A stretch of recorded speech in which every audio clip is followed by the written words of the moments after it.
Kalau nak tengok record tu balik lah. Okay. Okay, thank you Mizi. So, ya.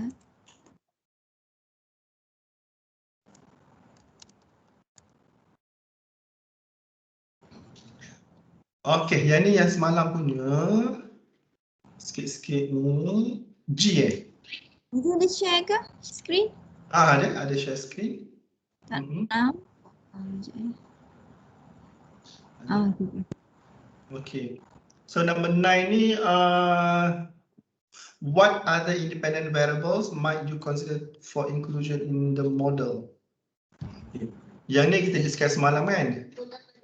Gender, age, anxiety level during exam, focus level in class, length of revision time, family stress, learning facilities, self-motivation, proper guideline. Cuma yang Maka ada 3 G- kan?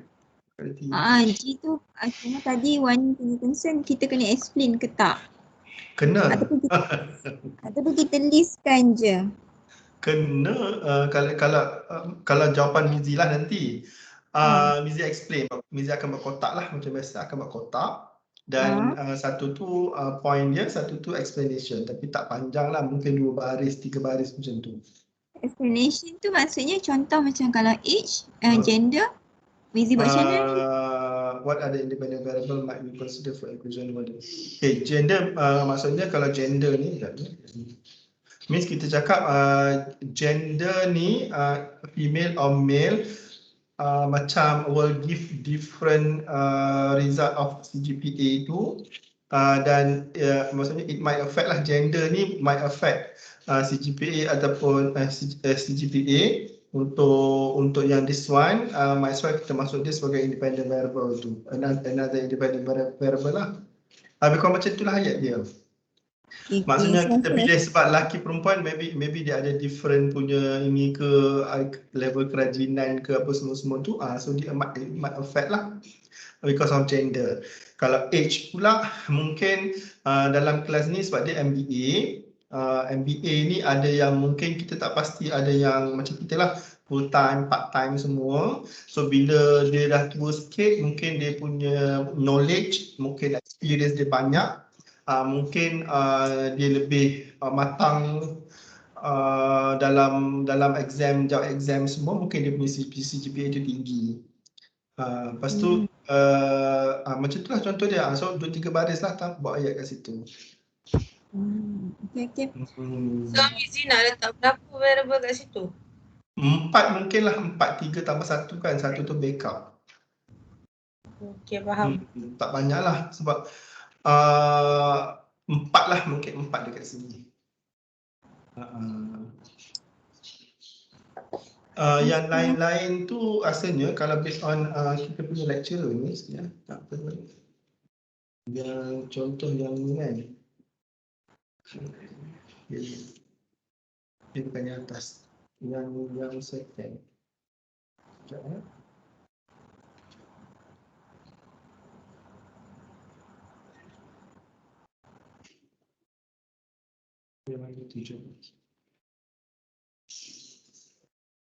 Ni contoh lah kan.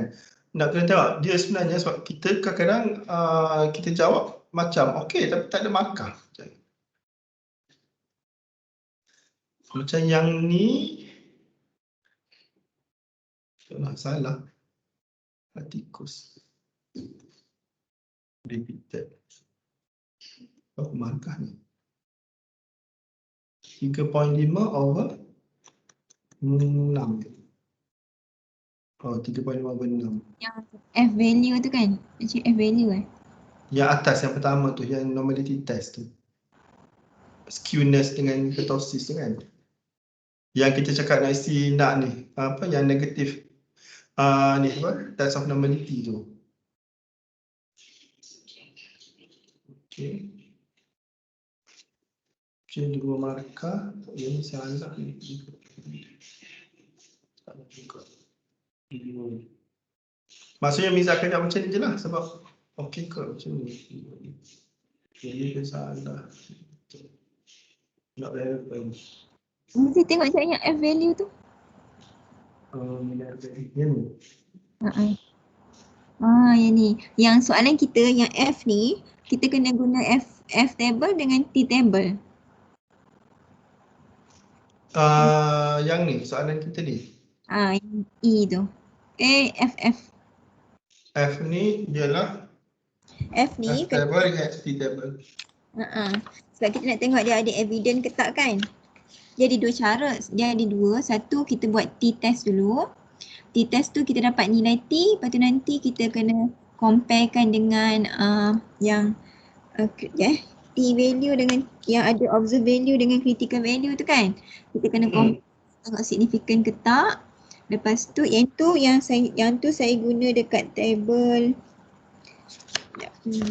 dekat slide nombor dekat WhatsApp tadi slide nombor apa? Slide 90 maksudnya. Dekat WhatsApp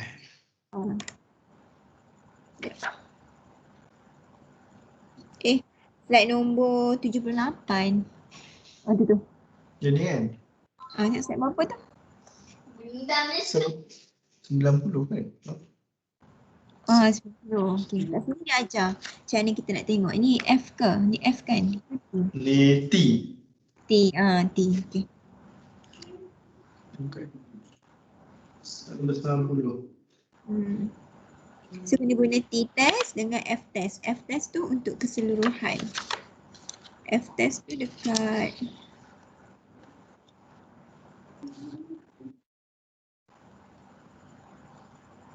Ni.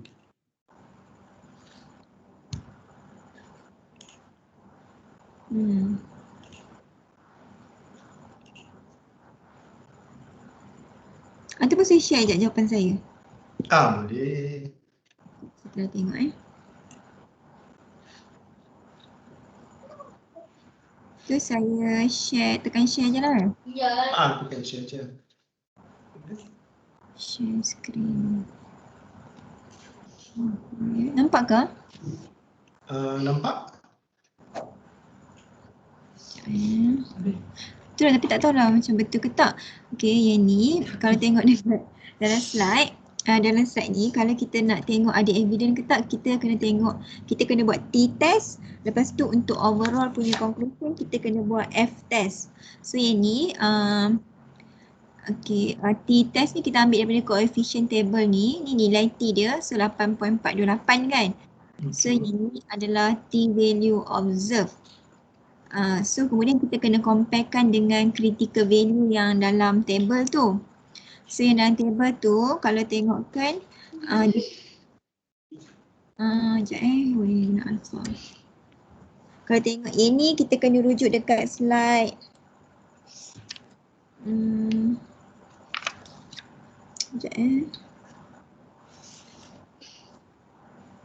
slide 78. 77 dengan 78 kat situ dia tunjuk kita ambil T value, lepas tu kita comparekan dengan T critical value dalam table. So bila kita compare 8.428 lagi tinggi daripada T value dalam table. So maksudnya ini adalah signifikan lah. So conclusion dia, there is evidence of linear association between ini nanti ayat ni nanti saya ubah balik nak buat bagi macam proper sikit, cuma nak bagi tahu dia ada relationship antara GPA dengan GMAT dan juga dia signifikan dekat 5% level of confidence. Ni T punya test, lepas tu untuk F test dia guna ANOVA punya table. So ambil F observe value ni. Ini macam yang kita discuss hari tu lah. Kita compare F observe value dengan critical value. Juga dia lagi tinggi. So dia punya conclusion there is significant relationship between GPA dengan GMAT score. So itulah. Yang ni boleh rujuk dekat slide 90. 89 dengan 90. Okey, t-test. T ni. Ada dua, T-test dengan F-test. F-test ni macam untuk overall, T-test tu macam untuk siapa tak faham lagi kan, tapi dia kata yang T-test tu kita kena buat dulu, lepas tu F-test ni macam overall. Okey, faham. Kena study semula ni tadi. Slide yang tu je, dua tu lah. Yang T-test 77 dengan 78, F-test 89 dengan 90. Okey.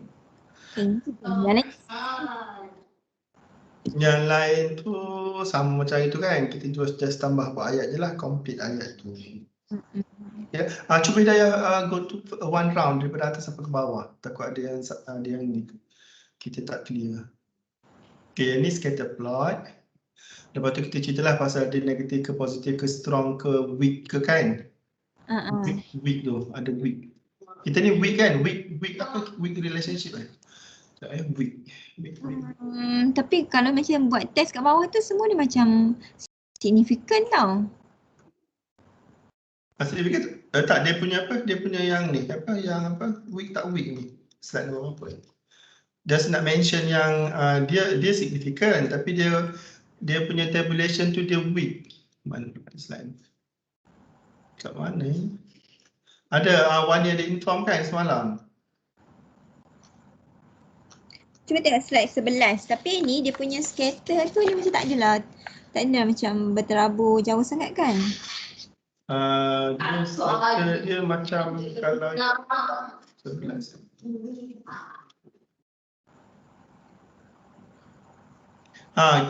Kalau page 11 tu dia weak relationship kan?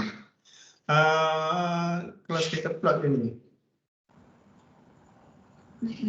Tapi saya tak sebab R square dia tu 0 hingga 1. Ya, R square 0 hingga 1. dia kalau R square tu dekat dengan 1 dia sekejap ya.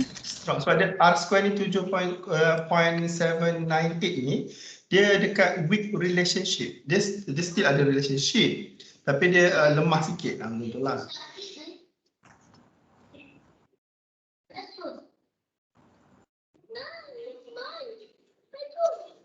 Dia punya explanation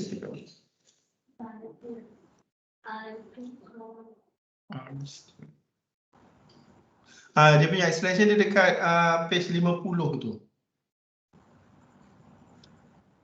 51 52 macam tu lah, 51, 52. Yang weak tu kan, weak linear relationship between x, y. Page, slide 52 tu dia kata R square tu between 0 to 1. Tapi kita ni yang kita kat atas kan, tapi because of R square dia tu ke situ, dia bukan R square dia equal to 1 tu, so dia agak weak je lah. Dia tak ada, dia signifikan tapi dia weak. Kalau R square dia 1 baru dia cantik, perfect kan. Maksudnya explanation kecil lah, maksudnya relationship ni adalah agak relationship ni weak, dia is a weak relationship. Dekat explanation tu saja kita tambah nanti sikit. Kerana R square dia tu between 0 to 1. Positif yes, maksudnya weak je. Positif weak, positif okey, cuma weak dia lemah sikit je.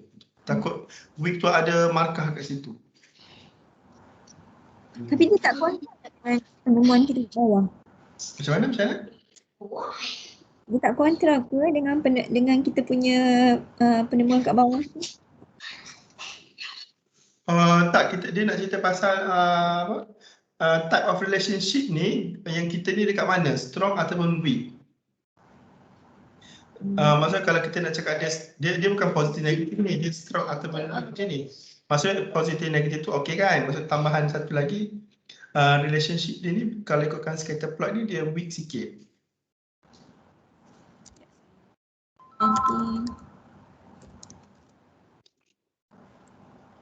Because R square tu lah.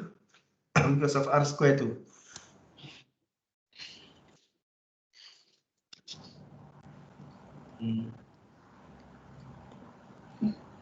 Weak macam mana tak pasti.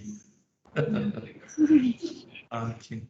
Ini lepas tu yang ni regression model ni macam yang kita dah bincang tu Semalam. kan. Tapi saya Okay. tambah juga sikit table coefficient ni kat sini. Mhm. Table tu.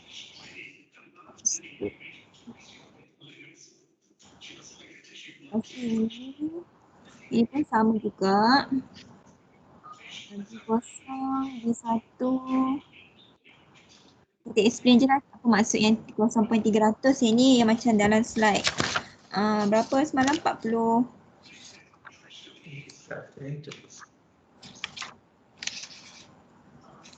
43, 44 dengan 45. Lepas tu Y ni saya masukkan juga sikit dependent variable for observation which is the estimated GPA score of student. Ni just masukkan je. Okay. Yang D ni dia suruh kita kira kan. So just masuk formula. Lepas tu yang ni saya letakkan juga. Okay. Okay. Lepas tu yang ni compute tu ambil dekat model summary dengan ANOVA. ANOVA ni sebab saya buat pengiraan sikit sebab dia ada buat formula kan Yang ni okay. dekat 50. Rasanya kalau kita ambil direct daripada table pun okey, tapi sebab saya tengok dekat slide 50 ni dia ada ajar macam ni kita kira. So saya macam just kira je lah. Okay. Lepas tu just macam tu explain sikit based on R2 ni R square 79.8% daripada GPA ni, variation of GPA ni explain by variation of GMAT. So katanya yang baki lagi 30, baki lagi 21 tu dia faktor-faktor lain lah kan. So untuk GMAT score ni hanya contribute 79.8%, 80%.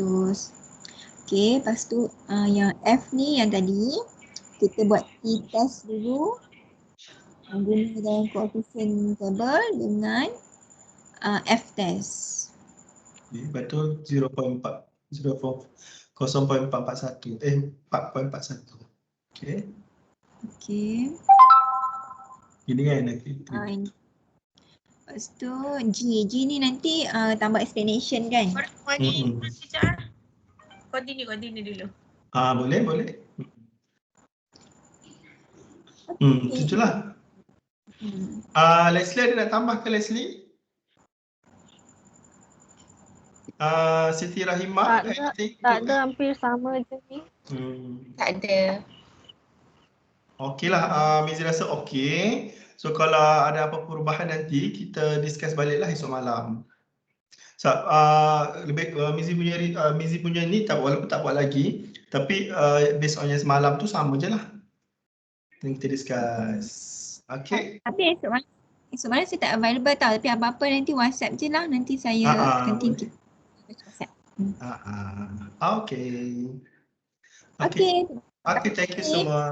Kita Okay, sambung buat lagi. bye-bye. Thank you. Okay, thank Good night. you. You're welcome. Good night. Good night.